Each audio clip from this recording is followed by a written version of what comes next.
It's another video na naman tayo today mga kaibigan. Gagawan ko lang ng video tutorial yung mga tinatanong sa ating YouTube channel. Kung pwede daw bang ilipat yung mga gear natin habang naka-drive mode, no? Papunta sa sport mode or papunta sa B mode. Yan. So pwede ba siyang ilipat while running or while moving ang sasakyan? So para sa mga new drivers, sa mga beginners, para sa inyo po ito kapag kayo po ay naka-automatic transmission. Okay, kung kayo po ay nakalagay sa D mode, ayan. So nakalagay sa drive mode, kunwari, nakalagay sa drive. Ayan. So unang-una makikita natin yan dito sa indicator, ayan. D mode, drive mode. Ayan. So pagka kayo po ay running while moving, ayan. Baba natin yung handbrake natin. Then naka-drive mode po kayo. Ayan. Then intention yung gamitin ang sport mode, yan, ang S na to, yan. So habang tumatakbo ang sasakyan nyo, pwede naman siyang ilipat. Yan, ayan, tumatakbo po yung kotse natin. Yan.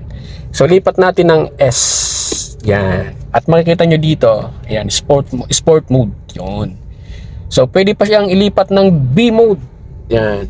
Pwede ho, habang tumatakbo po, ayan, lipat natin ng B mode. Yan. Ayan, so naka B mode ang ating transmission. Ayan. So pwede po nating gawin yan. Ayan. Sa mga naka-automatic transmission, pwede. Ang gagawin nyo lang po mga kaibigan, kung halimbawa, ayan, katulad nito, tumigil tayo, naka B mode yung ating transmission. So pag intention yung mag-reverse or umatras, so kailangan talaga naka full stop, dapat nakatigil. So lagay natin ng reverse. Ayan. So, ayan, R. Yan. Then, reverse yung galaw natin. Yan.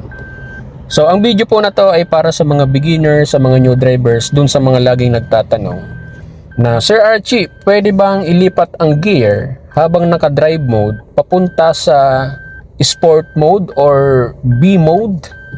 Yan. Pwede ho mga kaibigan. Yan. Ipinakita ko na po sa inyo, no? Na pwede po siyang ilipat while moving or habang gumagalaw ang sasakyan.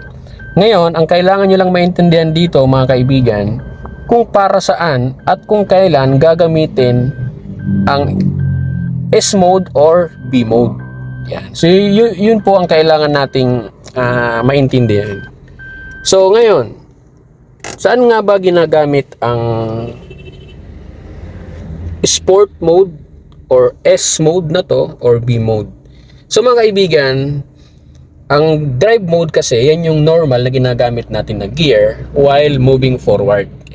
Kasi kusa na siyang nag-shift kusa nang tumutuli ng sasakyan natin.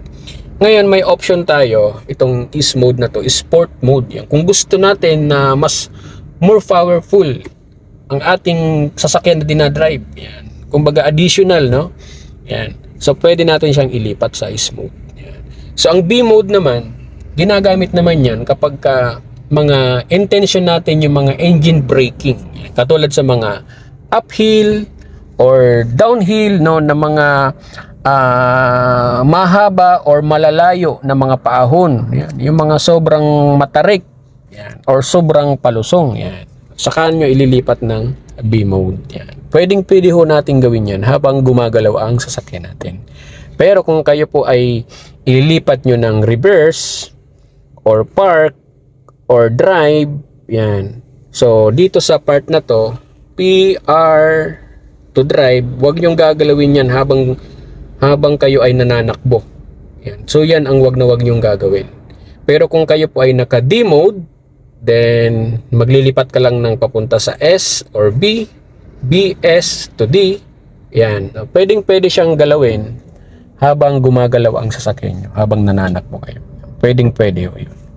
So mga kaibigan, hopefully nakatulong po sa inyo ang video na ito, lalong-lalo na sa mga new drivers at sa mga beginners. That's it!